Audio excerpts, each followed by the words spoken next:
Biasa nasum-nasum setia CNBC Indonesia, kali ini kita bertemu dalam set yang berbeda ya Pak ya. Terima kasih tentunya sudah berkenan untuk menjadi panelis dalam sesi diskusi kita. Baik, langsung saja kita akan mulai ya, karena sesi diskusi kita sangat terbatas, maybe less than an hour karena waktu sholat Jumat, jadi kita akan sangat singkat.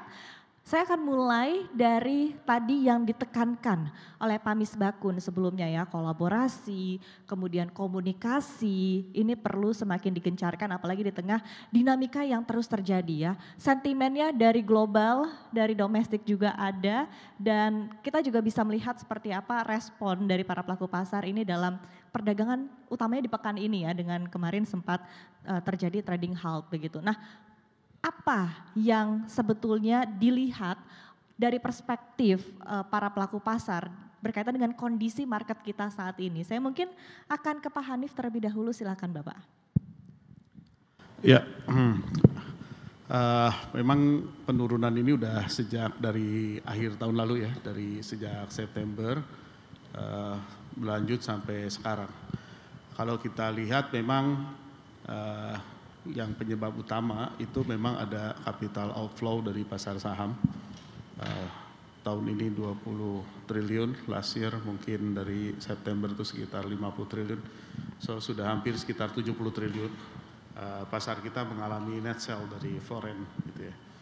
Nah, kalau kita lihat salah satunya ya, itu ada tadi ya downgrade rating dari index provider MSCI gitu, dan biasanya itu sejalan tuh MSCI sama FTSE gitu.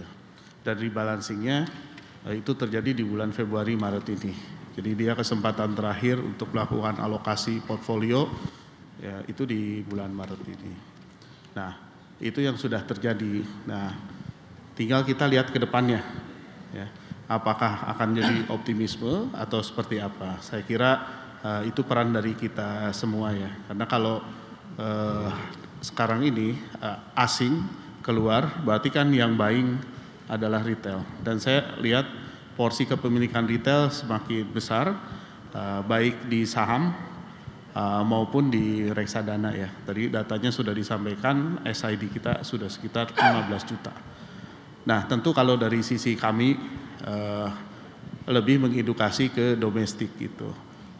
So kita ingin mengharapkan dari 300 juta populasi Indonesia, at least 150 jutanya bisa tercatat sebagai investor di pasar modal kita. Sehingga kepemilikan retail ini nantinya akan mendominasi baik di saham maupun di reksadana. Sehingga lebih akan tahan banting, kira-kira begitu. Nah, tapi pertanyaannya adalah apa yang kita butuhkan ya saat ini? Karena balik lagi dinamikanya itu terlalu kencang begitu, tidak hanya dari domestik saja tapi utamanya juga dari global begitu kan. Banyak jokes yang mengatakan bahwa Donald Trump bangun tidur gebrakan apa lagi nih yang bisa dilakukan begitu ya. Artinya memang hari demi hari itu bisa terjadi dinamika, bisa terjadi perubahan, dan perubahannya bukan dalam skala kecil ya, tapi juga dalam skala yang akan berefek kepada dunia ataupun juga global. Belum lagi kebijakan wait and see lainnya yang kita nantikan begitu dari The Fed, dari banyak lah begitu, dan juga tentu dari dalam negeri mungkin implementasi dari program-program yang akan dilakukan oleh pemerintah begitu ya, sehingga tadi komunikasi terus dilakukan seperti yang tadi Pak Misbakun sampaikan. Nah, sampai titik mana sebetulnya wait and see ini akan terjadi begitu, dan gebrakan atau apa yang dibutuhkan ya agar market kita ini bisa lebih bergairah lagi, lebih bersemangat lagi? Siapa yang mungkin ingin menjawab terlebih dahulu? Silakan Pak Hanif. Terkait correction itu memang ada yang minor correction, ada yang middle correction, ada yang big correction gitu ya. Kalau sekarang itu mungkin karena turunnya masih 20%-an nih kayak 2015 Pak, masih middle lah gitu, nggak kayak yang turun paling dalam tuh yang 2020 ya, salah satunya ya karena COVID gitu. Dan kalau kita merefer ke yang 2015, sebenarnya correction itu terjadi antara 6 bulanan lah. 6 bulanan, setelah itu recovery sekitar 9 bulanan atau 1 tahun gitu. But betul tadi dibilang bahwa nextnya itu recovery-nya itu juga disertai dengan kenaikan untuk 3 tahun berikutnya ya. Kalau kita ingat dulu 2016, 17, 18 itu 2016, 17, 18 itu dia naik terus tuh marketnya. Nah yang paling penting, balik lagi, sentimen tuh bersifat sesaat tapi fundamental sifatnya jangka panjang. Nah saya sih hanya ingin memberikan tips saja sama teman-teman investor ya. Biasanya kita kalau punya high conviction terhadap suatu hal, ya kita contoh yang misalnya Bapak investasi Warren Buffett ya. Saya ingat beliau waktu 2008 ketika harga saham hancur tuh dia beli GE, dia prefer stock bisa dapat dividen 8%. Nah saya lihat sekarang nih dividen di bursa ini, terutama saham-saham yang kapitalisasi cukup besar, itu menawarkan dividen yang jumbo ya saya bilang ya.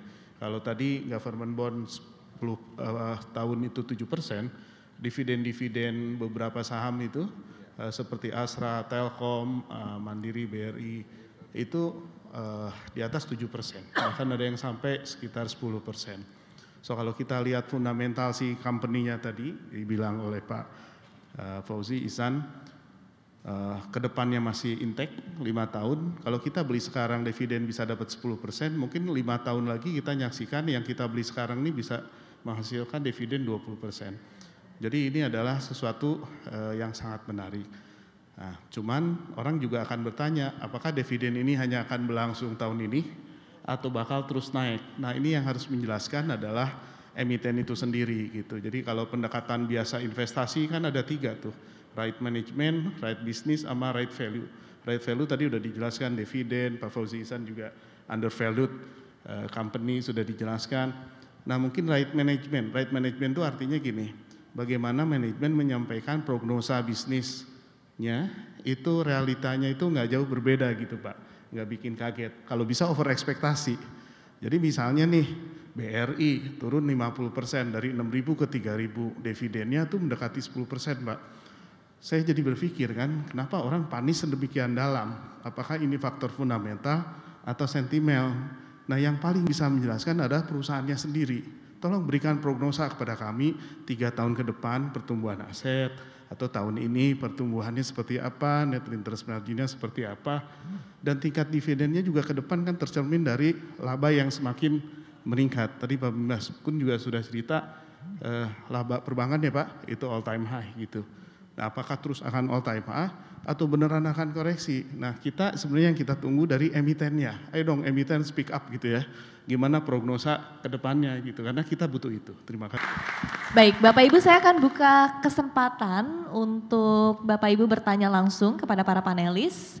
Silahkan Bapak, karena waktu kita terbatas mungkin saya akan buka untuk 1 atau 2 pertanyaan saja dan bisa dijawab dan dielaborasi tentunya jawabannya oleh para narasumber kita. Terima kasih atas kesempatannya, terima kasih juga atas presentasi tadi Pak Misbakun dari teman lama dari DPR RI. Sangat bagus angka-angka yang ditunjukkan, tetapi kembali lagi tadi Pak Fauzi Ihsan katakan bahwa player atau investor ada forward looking. Ada nggak yang kita miss dalam hal ini? Yang kita lihat, apakah investor itu melihat ada kemungkinan domino effect dari akibat anggaran dikurangi? Misalnya dampaknya, anggaran dikurangi berarti ada kemungkinan BUMN akan mengalami kerugian. Kalau BUMN mengalami kerugian, banyak yang BUMN ini juga mendapatkan pinjaman dari Bank Himbara. Nah ini juga berdampak terusan seperti itu. Apakah seperti ini ada kemungkinan itu yang terjadi? Nah ini yang kita harus melihat dan mengantisipasi hal-hal seperti itu. Kedua, intervensi pemerintah yang terlalu ke dalam sektor-sektor BUMN, misalnya ya penghapusan UMKM itu ya, itu juga apakah bisa menjadi sinyal bagi investor luar bahwa adanya governance yang kurang bisa diandalkan. Itu yang mungkin juga kita harus coba lihat di situ. Nah, balik lagi memang komunikasi penting dari emiten, komunikasi kepada publik juga penting, prognosanya, antisipasi ke depannya. Nah ini yang mungkin perlu kita coba evaluasi dan makanya saya minta dari panelis apakah ada hal-hal lain yang menjadi concern daripada para investor ini. Gitu. Terima kasih. Oke, baik. Baik, terima kasih Bapak, dan mungkin siapa yang berkenan menjawab terlebih dahulu? Pak Fauzi dulu tampaknya. Silahkan Bapak. Oke, terima kasih.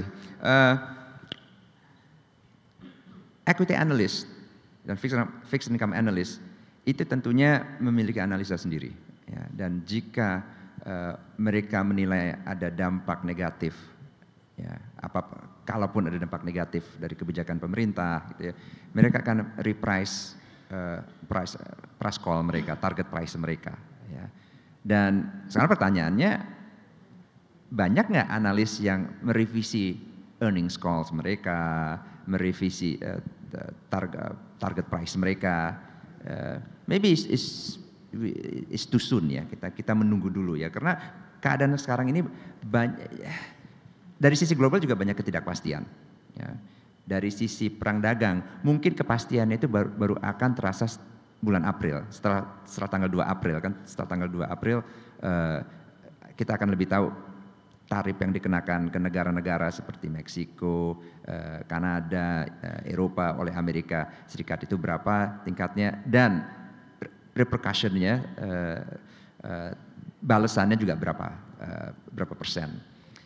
Dari situ juga Bank Sentral Global juga akan mungkin merevisi target interest rate forecast mereka. Ya, walaupun saya belum lihat untuk sementara ini, rata-rata Bank Sentral Global itu merasa bahwa kalaupun ada dampak inflator itu temporer, ya, dan tidak akan merubah trajektori pemangkasan suku bunga global dari Fed Funds, dari Federal Reserve, dari European Central Bank, dari Bank of England, dan tentunya akhirnya dari Bank Indonesia. Jadi ini semuanya ini offsetting factors ya. Jadi kalaupun ada negatif faktor ya, dari misalnya ada isu governance, itu akan ada offsetting faktornya juga gitu. Jadi ini yang mesti di quantify dan belum bisa di-quantify karena masih banyaknya ketidakpastian ya. Tapi pada dasarnya untuk sementara ini, kalau kita melihat prediksi analis global terhadap pertumbuhan ekonomi dunia, Indonesia, untuk Indonesia masih 5%. Ya, kurs dolar rupiah masih stabil di 16.500, bahkan cenderung rupiahnya menguat setelah keadaan menjadi relatif normal. Kita masuk ke equilibrium baru, ya. Tadi seperti Pak Misbakun bilang, kita akan masuk ke equilibrium baru. Jadi we still have to wait and see. Ya. Tapi meanwhile memang kembali lagi yang namanya market pasti overreact. Ya, oke, baik, terima kasih Pak Fauzi dan ya Pak Hanif atau Pak Herman yang mengelola dana investasi, silakan Bapak. Ya, saya kasih potret dulu reksadananya Pak ya. Jadi 800 triliun itu 300 diskret, 500 reksadana. Nah di 500 reksadana ini 50%-nya itu reksadana proteksinya 20%, reksadana pendapatannya 30% atau 50%. Artinya dari 500 triliun itu 250 triliun itu kita belanjakan di obligasi baik korporasi maupun negara, mungkin 50-50 lah numbernya ya. Dan kalau saham itu adjust ya kan, kalau obligasi itu ada namanya default risk nih. Wah kita nih default risk nih agak mengerikan nih ya kan. Apakah betul marketnya turun dan nah salah satunya tuh kaitannya dengan lembaga rating ya. So far sih kita nggak ngelihat nih lembaga rating itu dia kan punya dua skor ya. Skor yang pertama ratingnya itu sendiri single A, double A, triple A gitu ya. Skor yang kedua outlook gitu. Outlook netral, positif dan negatif gitu. Nah kalau kita lihat beberapa malah mengalami kenaikan outlook ya dari netral ke positif gitu. Bahkan ada yang mengalami rating. Artinya kalau dari sisi emiten nih obligasi kita ngelihatnya masih positif. Ya, baik obligasi pemerintahnya maupun obligasi korporasinya. Nah, hanya di sini juga saya mungkin nitip pesan juga nih mumpung ada Pak Misbahun nih Pak. Saya mohon maaf nih Pak, yang default terakhir itu BUMN Pak. Ada Waskita, ada Garuda, ada Wika gitu. Nah, itu menimbulkan persepsi negatif secara keseluruhan ke BUMN. Mungkin teman-teman BUMN udah present ke DPR, ada yang ngeluarin obligasi kurang terserap Pak. Jadi upayakan default itu adalah sesuatu sudah yang tidak terhindarkan lagi Pak gitu. Jadi kalau bisa ini BUMN-nya lebih di watch Pak supaya nggak ada default karena sebenarnya kan swasta dan BUMN orang lebih tanda kutip menaruh harapan lebih tinggi, default risk-nya lebih rendah di BUMN Pak. Nah kalau sekarang kok kayak kebalikan nih Pak, kok kayak BUMN hobi banget mendefaultkan obligasinya ya Pak, gitu. Nah, tidak bayar bunga dan yang lain-lain. Jadi ini juga Pak menimbulkan ketidakpercayaan nih ke investor Pak. Sementara kita nih Pak, kita projection mudah-mudahan benar ya 10 tahun ke depan pasar modal kita bisa tumbuh 10 kali lipat lah. Kalau 500 bisa 5.000 triliun. Kalau 5.000 triliun setengahnya di obligasi kan berarti 2.500 triliun mendorong emiten nanti mungkin dari teman-teman ini ya API ya rajin ngeluarin saham dan obligasi nih Pak yang akan dibeli oleh retail Pak. Nah tolong ini jangan sampai kena rusak gitu kepercayaan karena kita nih facing langsung ke customers Pak. Jadi ketika ada satu yang default itu yang dikejar-kejar kalau manajer investasi nggak bisa disclaimer ya Pak. Dia ada sebagai pengelola gitu. Jadi itu sih yang mungkin ingin saya tambahkan.